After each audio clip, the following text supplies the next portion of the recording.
जय जय श्री राधे। आज आपको भगवत गीता के 7वें अध्याय का महात्म और 7वां अध्याय सुनाते हैं। तो चलिए शुरू करते हैं। भगवान शिव कहते हैं, पार्वती अब मैं 7वें अध्याय का महात्म्य बतलाता हूँ, जिसे सुनकर कानों में अमृत राशि भर जाती है। पाटलिपुत्र नामक एक दुर्गम नगर है, जिसका गौपुर बहुत ही ऊंचा है। उस नगर में शंकुकर्ण नामक एक ब्राह्मण रहता था।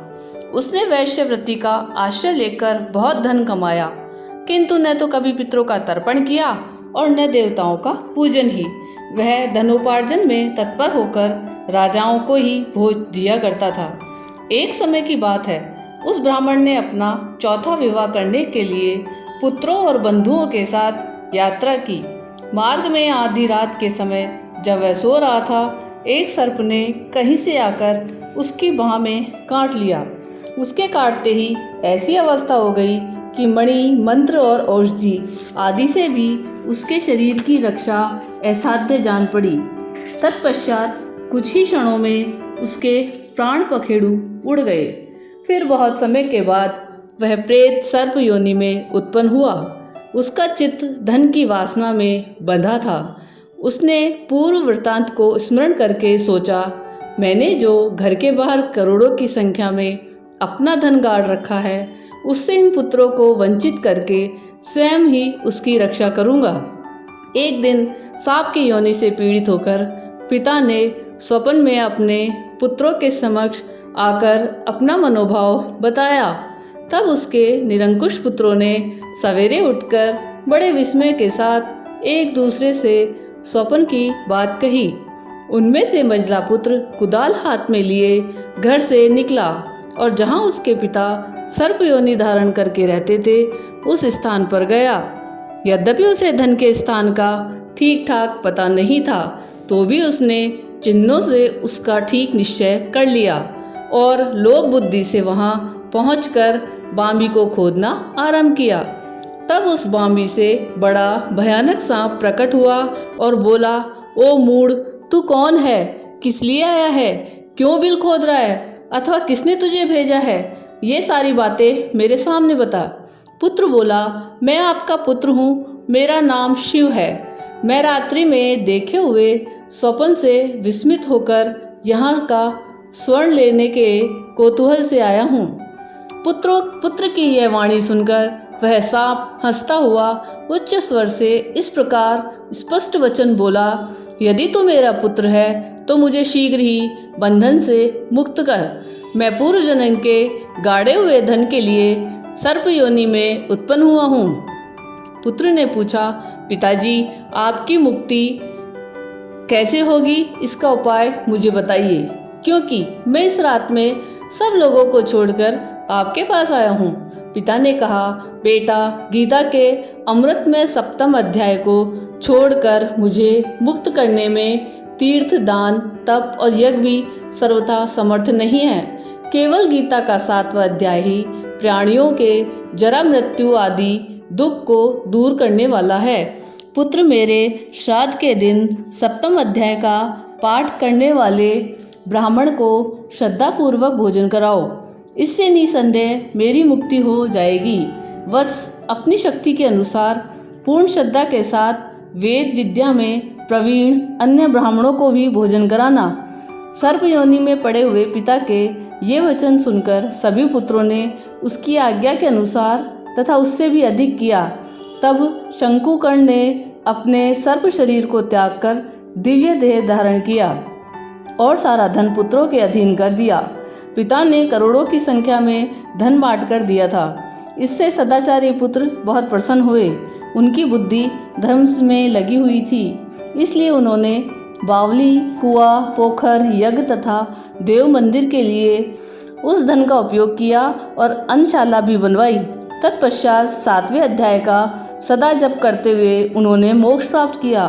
पार्वती, यह तुम्हें 7वें अध्याय का महात्म्य बताया गया है, जिसके शरणमास से मानव सब पातकों से मुक्त हो जाता है। 7वां अध्याय। उसके उपरांत श्री कृष्ण भगवान बोले, हे पार्थ, तू मेरे में अनन्य है। प्रेम से आसक्त हुए मन वाला और अनन्य भाव से मेरे परायण होकर योग में लगा हुआ मुझको संपूर्ण विभूति, बल, ऐश्वर्यादि गुणों से युक्त सबका आत्मरूप जिस प्रकार संशय रहित जानेगा, उसको सुन। मैं तेरे लिए इस रहस्य सहित तत्व को संपूर्णता से कहूँगा कि जिसको जानकर संसार में फिर और कुछ भी जानने योग्य शेष नहीं रहता है। हजारों मनुष्यों में कोई भी मनुष्य मेरी प्राप्ति के लिए यत्न करता है और उन यत्न करने वाले योगियों में कोई भी पुरुष मेरे परायण हुआ मेरे को तत्व से जानता है, अर्थात यथार्थ मर्म से जानता है।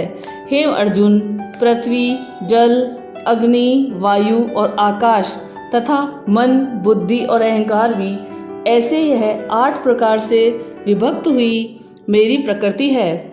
यह 8 प्रकार के भेदों वाली तो अपरा है, अर्थात मेरी जड़ प्रकृति है। और हे महाबलो बाहो, इससे दूसरों की मेरी जीव रूपा परा अर्थात चेतन प्रकृति जान की, जिससे यह संपूर्ण जगत धारण किया जाता है। हे अर्जुन, तू ऐसा समझ कि संपूर्ण भूत इन दोनों प्रकृतियों से ही उत्पत्ति वाले हैं और मैं संपूर्ण जगत का उत्पत्ति तथा प्रलय रूप हूँ, अर्थात संपूर्ण जगत का मूल कारण हूँ। इसलिए हे धनंजय, मेरे से सिवा किंची मात्र भी दूसरी वस्तु नहीं है।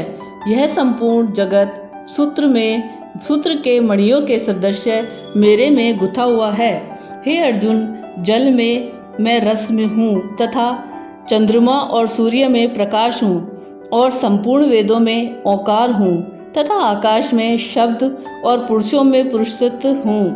पृथ्वी में पवित्र गंध और अग्नियों में तेज हूँ और संपूर्ण भूतों में उनका जीवन हूँ, अर्थात जिससे वे जीते हैं वह मैं हूँ और तपस्वियों में तप हूँ।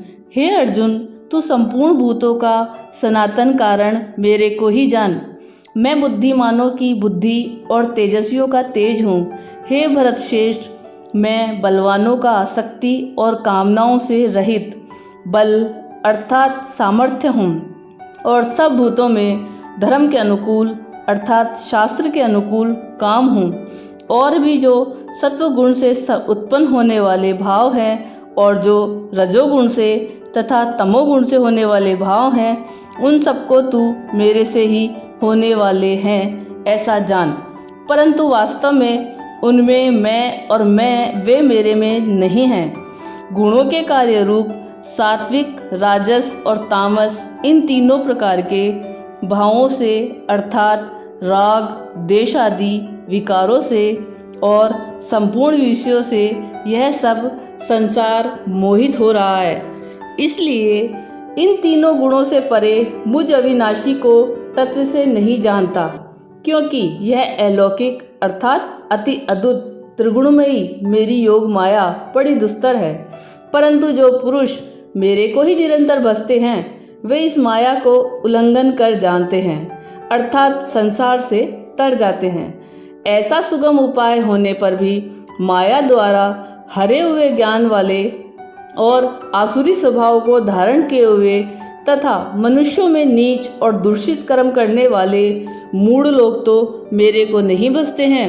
हे भरतवंशियों में श्रेष्ठ अर्जुन, उत्तम कर्म वाले अर्थार्थी, आर्थ, जिज्ञासु और ज्ञानी अर्थात निष्कामी, ऐसे 4 प्रकार के भक्तजन मेरे को भजते हैं। उनमें भी नित्य मेरे में एक ही भाव से स्थित हुआ अनन्य प्रेम भक्ति भाव ज्ञानी भक्त अति उत्तम है, क्योंकि मेरे को तत्व से जानने वाले ज्ञानी को मैं अत्यंत प्रिय हूँ और वह ज्ञानी मेरे को अत्यंत प्रिय है।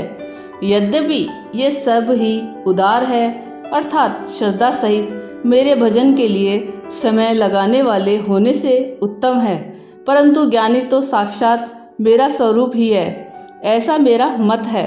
क्योंकि वह स्थिर बुद्धि ज्ञानी भक्त अति उत्तम गति स्वरूप मेरे में ही अच्छी प्रकार स्थित है, जो बहुत जन्मों के अंत के जन्म में तत्व ज्ञान को प्राप्त हुआ ज्ञानी सब कुछ वासुदेव ही है, अर्थात वासुदेव के सिवा अन्य कुछ है ही नहीं।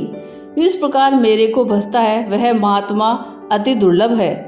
हे अर्जुन, जो विषयासक्त पुरुष है वे तो अपने स्वभाव से प्रेरे हुए तथा उन भोगों की कामनाओं द्वारा ज्ञान से भ्रष्ट हुए उस नियम को धारण करके, अर्थात जिस देवता की पूजा के लिए जो नियम लोक में प्रसिद्ध है उस नियम को धारण करके अन्य देवताओं को भजते हैं, अर्थात पूजते हैं। जो सकामी भक्त जिस देवता के स्वरूप को श्रद्धा से पूजना चाहता है उस भक्त की मैं उस ही देवता के प्रति श्रद्धा को स्थिर करता हूँ। वह पुरुष उस श्रद्धा से युक्त हुआ उस देवता के पूजन की चेष्टा करता है और उस देवता से मेरे द्वारा ही विधान किए हुए हैं इन इच्छित भोगों को निसंदेह प्राप्त होता है, परंतु उन अल्प बुद्धि वालों को वह फल नाशवान है तथा वे देवताओं को पूजने वाले देवताओं को प्राप्त होते हैं और मेरे भक्त चाहे जैसे ही भजे शेष में वे मेरे को ही प्राप्त होते हैं। ऐसा होने पर भी सब मनुष्य मेरा भजन नहीं करते। इसका कारण यह है कि बुद्धिहीन पुरुष मेरे अनुत्तम अर्थात जिससे उत्तम और कुछ भी नहीं ऐसे अविनाशी परम भाव को अर्थात अजन्मा अविनाशी हुआ भी अपनी माया से प्रकट होता हूँ ऐसे प्रभाव को तत्व से न जानते हुए मन इंद्रियों से परे मुझ सच्चिदानंदन परमात्मा को मनुष्य की भांति जन्म कर व्यक्ति भाव को प्राप्त हुआ मानते हैं। अपनी योग माया से छिपा हुआ मैं सबके प्रत्यक्ष नहीं होता हूँ, इसलिए यह अज्ञानी मनुष्य मुझ जन्म रहित अविनाशी परमात्मा को तत्व से नहीं जानता है, अर्थात मेरे को जन्मने मरने वाला समझता है।